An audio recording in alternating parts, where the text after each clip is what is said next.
اس پر ہمیں اللہ کا شکر ادا کرنا چاہیے، اس کی حمد و ثنا کرنی چاہیے۔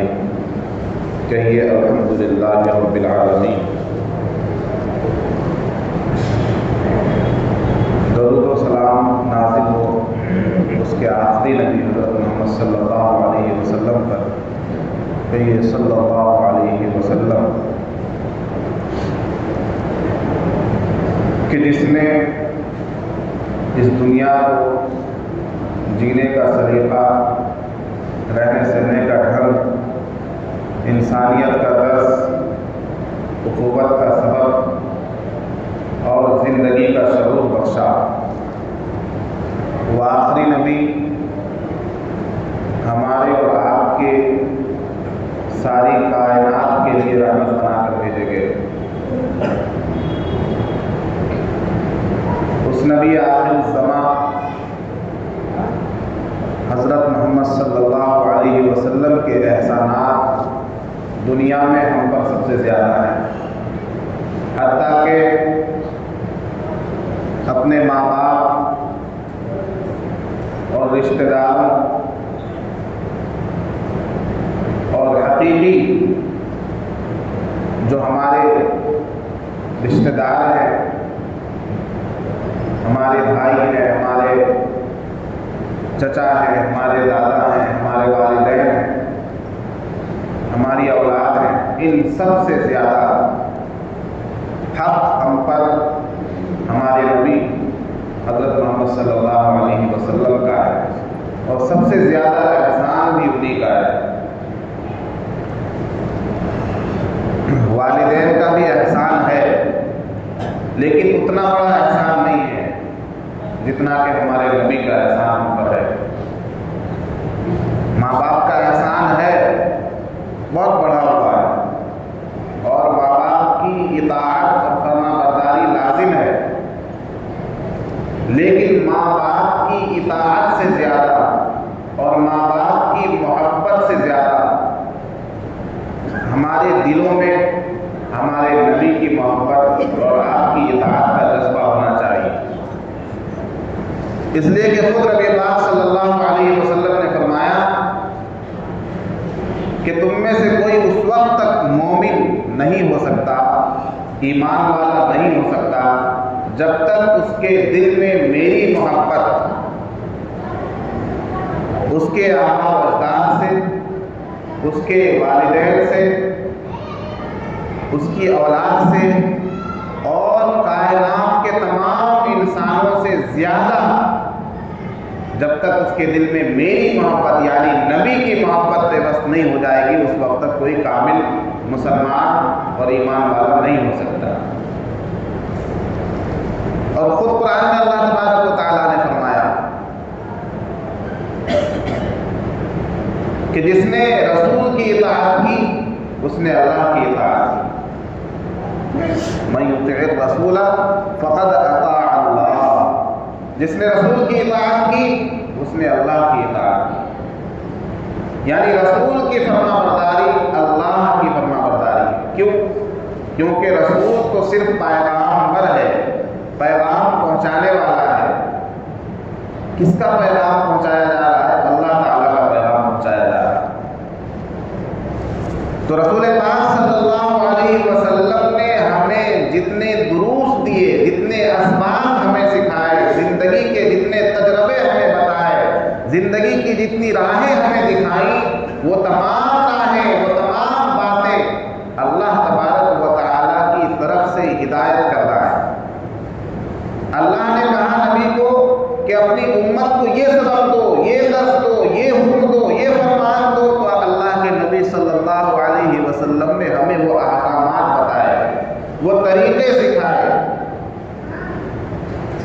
تو ظاہر سی بات ہے کہ جو نبی کی اطاعت کرے گا یہ در حقیقت اللہ کی اطاعت ہوگی۔ تو سب سے زیادہ ہمارے لیے جو محسن ہے، احسان کرنے والا ہے، وہ نبی پاک صلی اللہ علیہ وسلم کی پاک ذات ہے۔ میں نے آپ کے سامنے آیت پڑھی قرآن کی، وَلَا تَنَازَعُوا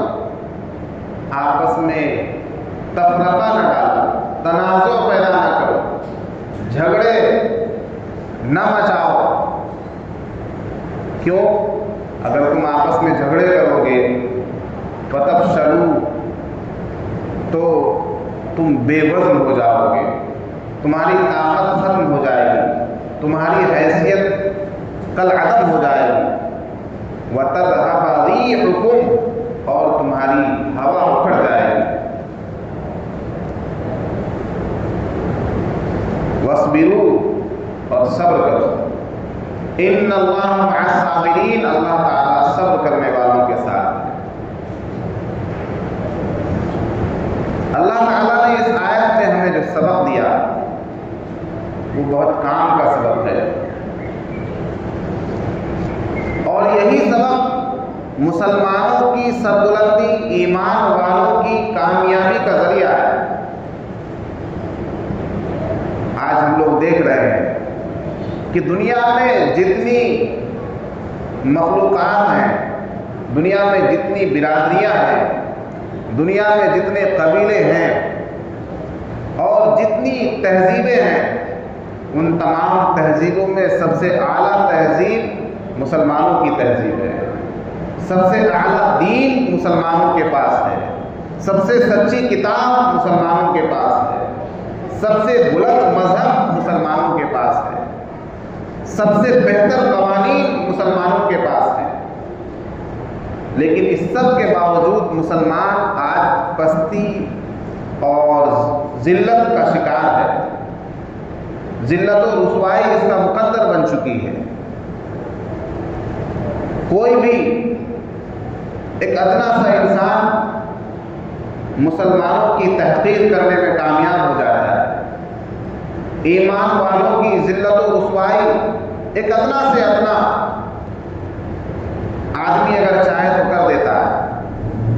ملکی سطح پر اگر دیکھا جائے تو کتنے ممالک مسلمانوں پر ظلم و ستم کے پہاڑ توڑ رہے ہیں، کتنے ہی ملکوں میں مسلمانوں پر ظلم ڈھایا جا رہا ہے۔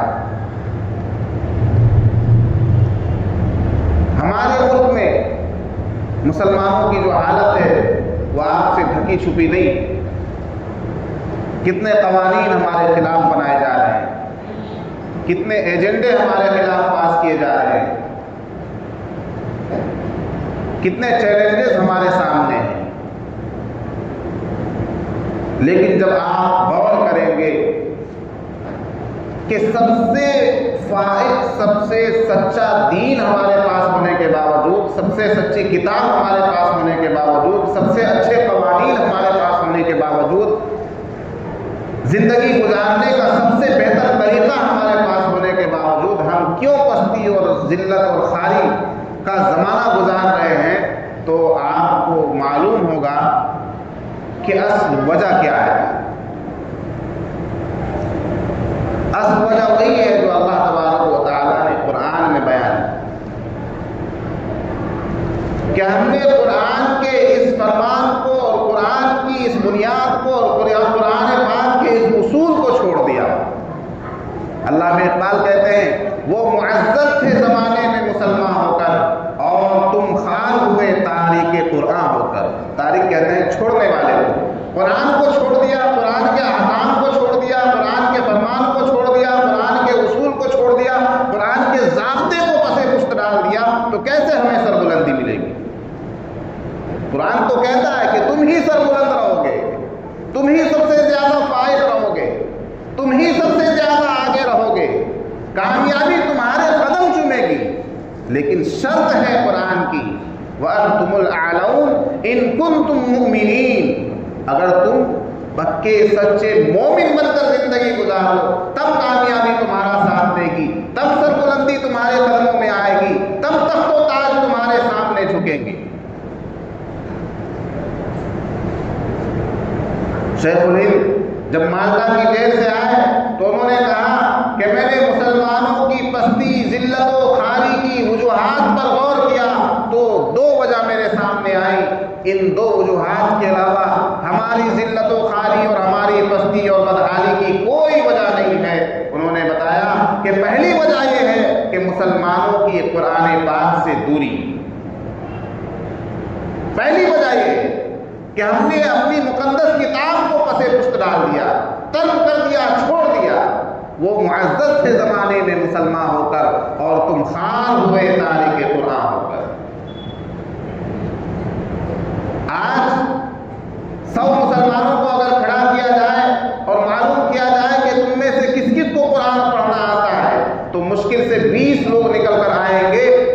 الٹا سیدھا قرآن پڑھنا آتا ہے، ان 20 لوگوں میں سے اگر آپ معلوم کریں گے کہ صحیح طور پر تجوید کے ساتھ، ترتیل کے ساتھ، قرآن کے قواعد کے ساتھ کتنے لوگ قرآن پڑھنا جانتے ہیں، تو مشکل سے 2 لوگ نکل کر سامنے آئیں گے۔ ان 2 لوگوں میں آپ معلوم کریں گے کہ تم جو قرآن پڑھ رہے ہو بہت اچھا پڑھ رہے ہو، لیکن تمہیں معلوم بھی ہے کہ قرآن میں کیا لکھا ہوا ہے، تو وہ 2 لوگ بھی اپنا منہ نیچے کر لیں گے اور کہیں گے کہ ہمیں معلوم نہیں کہ قرآن میں کیا لکھا ہوا ہے۔ یہ مسلمانوں کا حال ہے۔ یا تو قرآن کو پڑھا نہیں، اگر پڑھا تو صحیح سے نہیں پڑھا، اور اگر صحیح سے پڑھا تو اس کو سمجھنے کی کوشش نہیں کی۔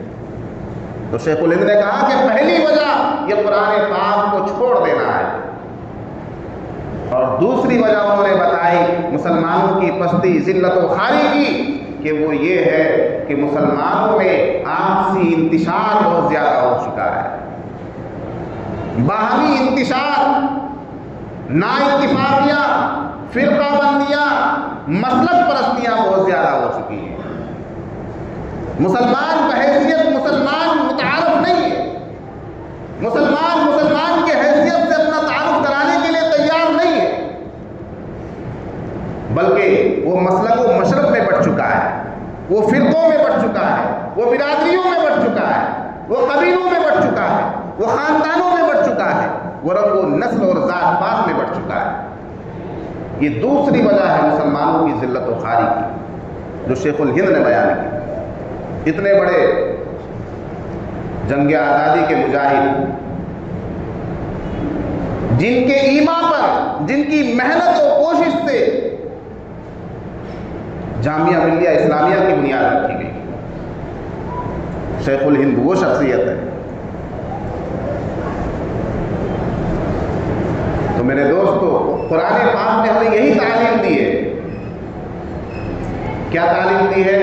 لا تنازعوا فتفشلوا وتذهب ريحكم واصبروا، کہ آپس میں جھگڑے نہ مچاؤ، آپس میں فرقے نہ بناؤ، آپس میں رنگ و نسل کے نام پر، ذات پات کے نام پر بٹنے کا کام مت کرو۔ جن لوگوں کے اندر، جن لوگوں کی تہذیب میں اور جن لوگوں کے کلچر میں بٹوارا تھا، جن لوگوں کے کلچر میں اونچ نیچ کتابی حیثیت رکھتی ہے، آج وہ لوگ ایکتا کی بات کر رہے ہیں، آج وہ لوگ ایک جٹتا کی بات کر رہے ہیں، نعرے لگا رہے ہیں آپس میں کہ بٹو گے تو کٹو گے۔ وہ کہہ رہے ہیں کہ بٹو گے تو کٹو گے، حالانکہ ان کے کلچر کے اندر یہ کتابی فرمان ہے کہ تمہیں مل کر نہیں رہنا ہے، بٹ کر رہنا ہے۔ یہ شودر ہے، یہ اونچ ہے، یہ نیچ ہے، یہ اعلیٰ برادری کا ہے، یہ چھوٹی برادری کا ہے، یہ اس کے ساتھ کھا نہیں سکتا، یہ اس کے ساتھ بیٹھ نہیں سکتا، فلاں کے لیے فلاں عبادت گاہ ہے، فلاں قبیلے کے لیے فلاں عبادت گاہ ہے، فلاں برادری کے لیے فلاں عبادت گاہ ہے۔ یہ تو ان کے کلچر کا حصہ تھا، لیکن آج وہ لوگ یہ بات کر رہے ہیں کہ بٹو گے تو کٹو گے۔ اور ہم لوگ، جبکہ ہمارے یہاں بٹنے کا کوئی تصور نہیں تھا، فرقے کا کوئی تصور نہیں تھا، ذات پات کا کوئی تصور نہیں تھا، مسلک و مشرب کا کوئی تصور نہیں تھا، اللہ تعالیٰ کا صاف حکم قرآن پاک کے اندر موجود ہے، وَاعْتَصِمُوا بِحَبْلِ اللَّهِ جَمِيعًا، کہ سب کے سب ایک ساتھ اللہ کی رسی کو پکڑ لو، تھام لو مضبوطی کے ساتھ، وَلَا تَفَرَّقُوا، اور گروپ ہو کر مت رہو، وَاعْتَصِمُوا بِحَبْلِ اللَّهِ جَمِيعًا وَلَا تَفَرَّقُوا، اللہ کی رسی کو مضبوطی کے ساتھ سب مل کر پکڑ لو، اور فرقہ بندیاں نہ کرو، بٹوارا نہ کرو، آپس میں مل جل کر رہو، اجتماعیت ہونی چاہیے۔ اللہ کے رسول صلی اللہ علیہ وسلم نے فرمایا علیکم بالجماعہ، کہ جماعت کے ساتھ مل کر رہنا یہ تمہارے لیے ضروری ہے، لازمی ہے۔ اور جماعت سے الگ ہونے والوں کے لیے، اتحاد سے الگ ہونے والوں کے لیے احادیث میں بہت سخت وعیدیں آئی ہیں۔ تو دوسری وجہ مسلمانوں کی پستی اور ذلت و خواری کی یہ ہے کہ وہ بٹا ہوا ہے، کہیں رنگ و نسل کے نام پر، کہیں ذات پات کے نام پر، کہیں برادریوں کے نام پر، کہیں مسلک و مشرب کے نام پر۔ پھر آپ کہیں گے کہ مولانا ہماری شناخت کیسے ہوگی، ہماری پہچان کیسے ہوگی کہ ہم فلاں برادری سے ہیں، ہم فلاں مسلک سے ہیں؟ تو یہ پہچان تک ہی تو بات تھی۔ اللہ تعالیٰ نے قرآن میں یہی تو فرمایا کہ تمہاری جو برادریاں ہیں یا تمہارے جو قبیلے ہیں، تمہاری جو الگ الگ جماعتیں ہیں، یہ صرف پہچان کا سبب ہے۔ بھائی ایک آدمی کشن گنج کا رہنے والا ہے تو اس کی پہچان کشن گنج سے ہے، اس کی پہچان بہار سے ہے۔ وہ دلی میں جا کر یہ نہیں کہے گا کہ میں ممبئی کا رہنے والا ہوں، یا وہ یہ کہے گا کہ میں کشن گنج بہار کا رہنے والا ہوں۔ سمجھ میں آئے گا؟ تو پہچان اپنی سلامت رکھیے، لیکن اس بنیاد پر کہ ایک آدمی کشن گنج کا رہنے والا ہے تو وہ کٹیہار والوں سے جھگڑنے لگ جائے گا کیا؟ ایسا تو نہیں۔ کشن گنج میں رہنا یہ کشن گنج کی پہچان ہے، اور کٹیہار کا ہونا یہ کٹیہار کی پہچان ہے۔ تو آپ کی جو یہ پہچان ہے یہ علاقے کی مناسبت سے ہے، یہ علاقائیت ہے، لیکن اس نام پر لڑنے لگ جاؤ، انتشار کرو، یہ عقل مندی کی بات نہیں ہے۔ تو ایک آدمی بحیثیت مسلمان اگر وہ کسی برادری سے تعلق رکھتا ہے تو وہ برادری اس کے لیے نہ تو ذلت کا سبب ہے نہ عزت کا سبب ہے، وہ برادری صرف اس کے لیے شناخت اور پہچان کا ذریعہ ہے۔ ایک آدمی اپنا تعارف کراتا ہے، اپنی برادری کا تعارف کراتا ہے بحیثیت شیخ کے یا بحیثیت سید کے یا بحیثیت انصاری کے، تو یہ اس کا تعارف ہے۔ ایسا نہیں ہے کہ یہ برادری، اس برادری کو اونچ جو ہے اعلیٰ منصب مل گیا اور یہ برادری نیچی برادری ہو۔ اسلام میں ایسا کچھ نہیں ہے۔ اسلام میں تو اگر کوئی سید خاندان کا بھی اللہ سے دور ہے، اللہ کے احکامات سے دور ہے، قرآن اور سنت سے دور ہے، تو اس کی اللہ کے نزدیک کوئی حیثیت نہیں۔ اور ایک ادنا سے ادنا مسلمان بھی اگر اللہ کے احکامات کا پابند ہے، نمازی ہے، روزے دار ہے، قرآن و سنت پر چلنے والا ہے، تو اللہ کے نزدیک اس کی بہت بڑی عزت ہے۔ تم میں اللہ کے نزدیک وہی معزز ہے، صاحب حیثیت ہے جو تقوی میں بڑھا ہوا، جو تقوی میں بڑھا ہوا، اللہ کی فرما برداری میں، اللہ سے ڈرنے میں، خوف و خشیت میں۔ جس کے اندر زیادہ ایمانداری ہوگی، جس کے اندر زیادہ تقوی ہوگا، جس کے اندر زیادہ اللہ کا خوف ہوگا، وہ اللہ کے یہاں زیادہ معزز ہے۔ اللہ تعالیٰ کے یہاں قیامت کے دن نہ تو برادری دیکھی جائے گی، نہ مسلک و مشرب دیکھا جائے گا، نہ یہ دیکھا جائے گا کہ یہ کس پیر صاحب کا مرید تھا، نہ یہ دیکھا جائے گا کہ اس کا خاندان کتنا اعلیٰ اور عرفہ تھا، نہ یہ دیکھا جائے گا کہ اس کا تعلق کس علاقے سے تھا اور یہ کس طرح کے لباس پہننے والوں میں رہتا تھا، کچھ نہیں دیکھا جائے گا۔ صرف اعمال کی نسبت پر فیصلے ہوں گے، ذاتی اعمال۔ قبر کے اندر جو 3 سوال ہوتے ہیں، سب سے پہلا جو مرحلہ آخرت کا قبر کے اندر پیش آتا ہے تو کیا سوال ہوتے ہیں؟ کہ تمہارا رب کون ہے؟ دوسرا سوال نبی کے بارے میں معلوم کیا جاتا ہے۔ تو قبر کے سوالوں پر اگر آپ غور کریں گے تو آپ کو پتہ چل جائے گا کہ یار ہم نے تو دنیا میں محنت کی تھی اپنی برادری کو اونچا کرنے کے لیے، ہم نے تو دنیا میں محنت کی تھی فلاں پیر صاحب کے نام پر، یہاں تو کچھ نہیں معلوم کیا جا رہا۔ قبر میں تو پیر صاحب کا نام ہی نہیں جانتا کوئی، وہاں تو صرف اللہ کے بارے میں اور رسول کے بارے میں سوال ہو رہا ہے، دین کے بارے میں سوال ہو رہا ہے کہ تمہارا تعلق کس دین سے ہے، کس مذہب سے ہے۔ دین کے بارے میں سوال ہوگا نا، یا مسلک کے بارے میں سوال ہوگا کہ تمہارا تعلق کس مسلک سے ہے، تمہارا تعلق کس برادری سے ہے؟ نہیں، وہاں دین کے بارے میں سوال ہوگا۔ اور قرآن کا صاف اعلان ہے ان الدین عند اللہ الاسلام، اللہ کے نزدیک دین صرف اسلام ہے، اسلام کے علاوہ کوئی دین نہیں۔ ملکی سطح پر مسلمانوں کو دین کے نام پر ایک جٹ ہونے کی ضرورت ہے. دین ہمارا کیا ہے؟ اسلام ہے.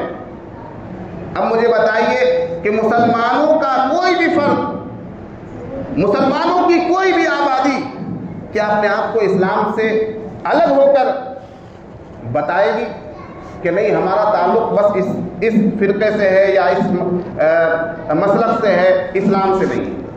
ایسا کوئی کہہ سکتا ہے؟ سب کا تعلق اسلام سے. اسلام بنیاد ہے، اسلام اصل ہے، اسلام جڑ ہے. اسلام نہیں تو کچھ بھی نہیں. تو یہ جو بعد کی چیزیں ہیں، ٹھیک ہے ہماری نسبتیں ہیں، نسبتیں محفوظ رہنی چاہیے. میں نہیں کہہ رہا ہوں کہ آپ اپنے آپ کو کسی کی طرف منسوب کرنا بند کر دیجئے. آپ کا ایک مدرسہ ہے، آپ کا ایک مسلک و مشرب ہے، آپ کے تعارف کا ایک ذریعہ ہے. آپ نے دین سیکھا، آپ کے خاندان نے دین سیکھا، کسی کے ذریعے تو آپ اس کی طرف منسوب کیجئے اپنے آپ کو کہ بھئی ہمیں دینی رہنمائی کرنے والے ہمارے یہ لوگ ہیں. مثلا ہمارا یہ فرقہ ہے. کیوں ہے ہمارا یہ فرقہ؟ کیونکہ دین میں ہماری رہنمائی کی ہے انہوں نے. لیکن اس بنیاد پر آپ اسلام کو پس پشت ڈال دیں، اسلام کو پیچھے کر دیں اور اسی بنیاد کو، اسی نسبت کو اور اسی تعلق کو آگے لے کر آ جائیں کہ نہیں صاحب پہلے ہم دیوبندی ہیں پھر بعد میں ہم مسلمان ہیں. ایسا نہیں ہوگا. پہلے آپ کو مسلمان بننا پڑے گا، بعد میں سب کچھ آپ بنیے. تو نسبتیں محفوظ رکھتے ہوئے ہمیں اسلام پر عمل کرنا ہے. نسبتیں محفوظ رکھتے ہوئے ہمیں مسلمان رہنا ہے. بحیثیت مسلمان، چاہے امریکہ کا رہنے والا مسلمان ہو یا چین کا رہنے والا مسلمان ہو، بحیثیت مسلمان آپس میں بھائی بھائی ہیں. اللہ کے رسول صلی اللہ علیہ وسلم نے فرمایا المسلم اخو المسلم، مسلمان مسلمان کا بھائی ہے. اور ایک حدیث میں اللہ کے نبی صلی اللہ علیہ وسلم نے فرمایا کہ ایک مسلمان کا تعلق دوسرے مسلمان سے ایسا ہونا چاہیے جیسا کہ جسم کے ایک حصے کا تعلق دوسرے حصے سے ہوتا ہے، کہ جسم کے کسی حصے پر اگر تکلیف ہوتی ہے، کہیں چوٹ لگتی ہے، کہیں زخم لگ جاتا ہے تو پورا جسم کراہنے لگتا ہے اور پورا جسم اس کی تکلیف کو محسوس کرتا ہے. تو کالا مسلمان ہو یا گورا مسلمان ہو، سانولا مسلمان ہو، افریقہ کا ہو یا امریکہ کا، وہ آپس میں بھائی ہیں اور اس طرح کے بھائی ہیں کہ اپنے بھائی کے درد کو محسوس کریں. میرے دوستو، دوسری بات تو مجھے یہ عرض کرنی تھی کہ ہم لوگ بحیثیت مسلمان اپنے آپ کو متعارف کرائیں. اور پہلی جو بنیادی وجہ ہے ہماری پستی، ذلت و خواری کی، وہ یہ ہے کہ ہم نے قرآن پاک سے اپنا تعلق بہت کمزور کر لیا. قرآن پاک سے اپنا تعلق مضبوط کیجیے. ہم لوگ کتنی چیزیں دیکھتے ہیں، پڑھتے ہیں، لیکن کیا ہمیں توفیق ملتی ہے کہ ہم اللہ کے کلام کو پڑھیں، سمجھیں، دیکھیں؟ ٹائم نکالیے دین کے لیے، اللہ کے لیے، آخرت کے لیے. آخرت کی زندگی لامحدود زندگی ہے جو کبھی ختم نہیں ہونے والی. دنیا تو ختم ہو جائے گی کل، تو دنیا کے لیے تو سارا ٹائم نکل رہا ہے. 24 گھنٹہ ہمارا دنیا کے لیے نکل رہا ہے. آخرت کے لیے ٹائم نکالیے. آخرت کے لیے آپ اپنے ٹائم ٹیبل میں، اپنے نظام الاوقات میں بالکل باؤنڈ کر دیجئے کہ یہ ٹائم میرا آخرت کے لیے. ہم کو مغرب سے عشاء تک انشاءاللہ قرآن پڑھنا ہے، یا قرآن سیکھنا ہے، یا قرآن کے پیغام کو سیکھنا ہے، یا ایک حدیث روزانہ ہمیں پڑھنی ہے، یا سیرت کے کچھ ایک ٹاپک پر مطالعہ روزانہ کرنا ہے. روزانہ اس میں پڑھنے والے لوگوں کے لیے تو اسلام کا مطالعہ ضروری ہے. جو پڑھنا نہیں جانتا اس کے لیے تو مجبوری ہے، لیکن پڑھنا جانتے ہوئے اگر آپ اسلام نہیں پڑھ رہے ہیں، صرف ایران قرآن کی چیزیں پڑھ رہے ہیں، تو پھر آپ کے مسلمان ہونے کا آپ جو ہے فریضہ ادا نہیں کر رہے ہیں.